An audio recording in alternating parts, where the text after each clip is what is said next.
تیسرا، انہوں نے مصر کے شہروں پورٹ سعید، پورٹ فواد، قاہرہ وغیرہ میں اہداف کو نشانہ بنایا۔ مصری فضائیہ برطانیہ اور فرانس کی فضائی طاقت کا مقابلہ کرنے سے قاصر تھی، کیونکہ مصر روس سے MiG 15 جیسے جدید طیارے حاصل کر رہا تھا، لیکن پھر بھی تربیت یافتہ پائلٹوں کی شدید کمی تھی۔ مصریوں کی اس کمزوری کی وجہ سے اتحادیوں نے ان پر قابو پا لیا۔ 1 نومبر کی رات تک مصر کے 200 طیارے صرف 2 دن میں تباہ ہو چکے تھے، جن میں سے زیادہ تر پر اتحادی طیاروں نے ہی نگروں میں کھڑے ہو کر بمباری کی تھی۔ برطانوی طیاروں نے پورٹ سعید میں تیل کے 2 ڈپوز کو بھی نشانہ بنایا، جس میں آگ لگ گئی اور شہر پر کئی روز تک دھوئیں کے بادل منڈلاتے رہے۔ مصر پر انگریزوں کی جانب سے میزائل برسائے جانے پر ناصر کا راک اینڈ رول لکھا ہوا تھا، جس کا مطلب ہے کہ یہ مصری صدر کے لیے موت کی موسیقی ہے۔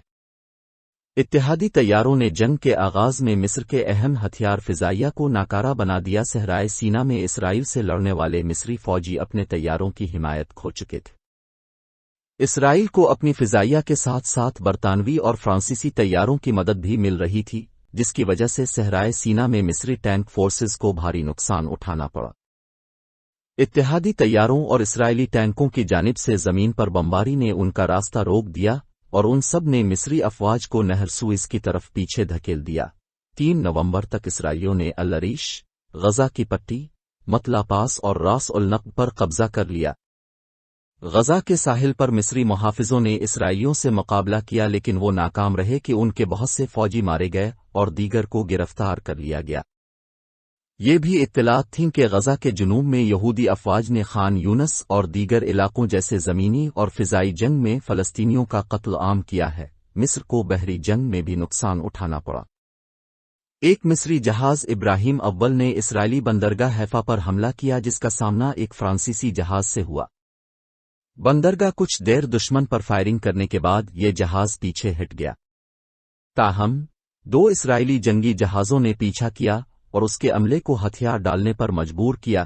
جہاز کو اسرائیلیوں نے پکڑ لیا اور INS فا کے نام سے یہودی بحریہ میں شامل کر دیا۔ صحرائے سینا میں اسرائیل کا ایک اہم ہدف شرم الشیخ کی بندرگاہ تھی۔ یہودی افواج نے 4 نومبر کی رات کو اس کا محاصرہ کیا اور اس پر بھرپور حملہ کیا، تاہم مصری فوج نے اس حملے کو ناکام بناتے ہوئے اسرائیلی فوج کو پسپا کر دیا۔ اگلی صبح 5 نومبر کو دوسرا اسرائیلی حملہ کامیاب ثابت ہوا اور مصری فوج نے ہتھیار ڈال دیے۔ اتحادیوں کی بمباری کے بعد گومل عبد الناصر کو احساس ہوا کہ اب ان ممالک کی فوجیں سوئز پر قبضہ کرنے کے لیے اتریں گی۔ چنانچہ مصری افواج نے تقریباً 40 بحری جہاز اوہے اور کشتیوں وغیرہ کو ڈبو کر نہر کو روک دیا، یعنی اس نہر کو عارضی طور پر عالمی استعمال کے لیے بند کر دیا گیا ہے۔ 5 نومبر کو برطانوی اور فرانسیسی پراٹوپرس پورٹ سعید اور پورٹ فواد کے ارد گرد اترے۔ ان میں سے کچھ برطانوی افواج کو ہیلی کاپٹروں کے ذریعے اپنے اہداف تک پہنچایا گیا۔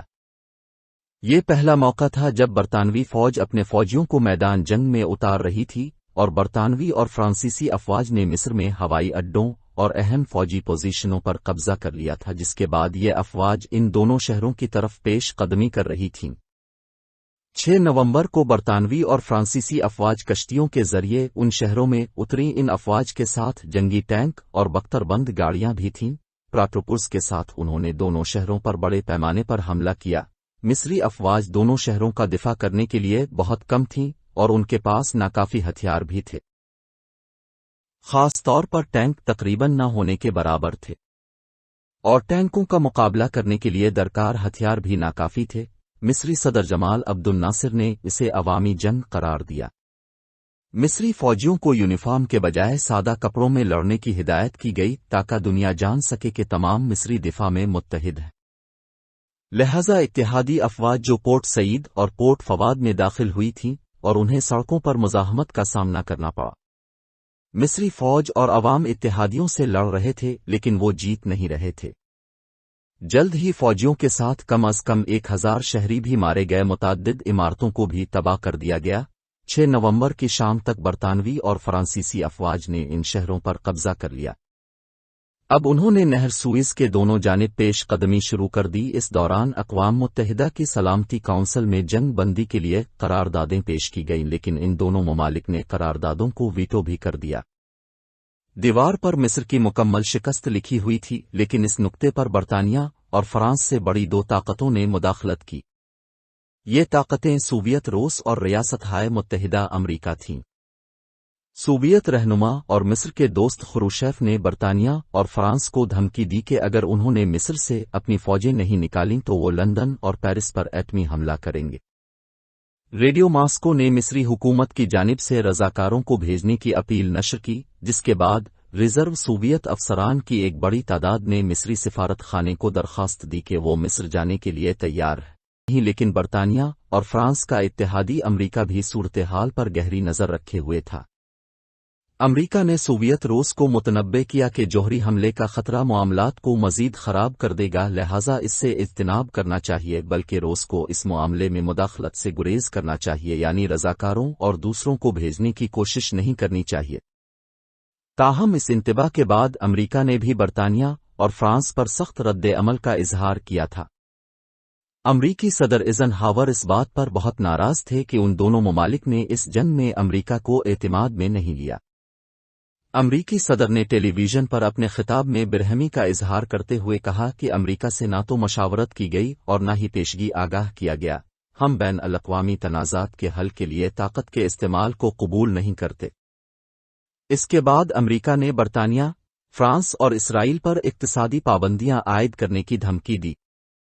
یہ برطانیہ اور فرانس کے لیے ایک بڑا دھچکا تھا، کیونکہ وہ سمجھتے تھے کہ امریکہ اس جنگ میں ان کے ساتھ ہے، لیکن امریکہ اس کے بجائے انہیں پابندیوں کی دھمکیاں دے رہا تھا۔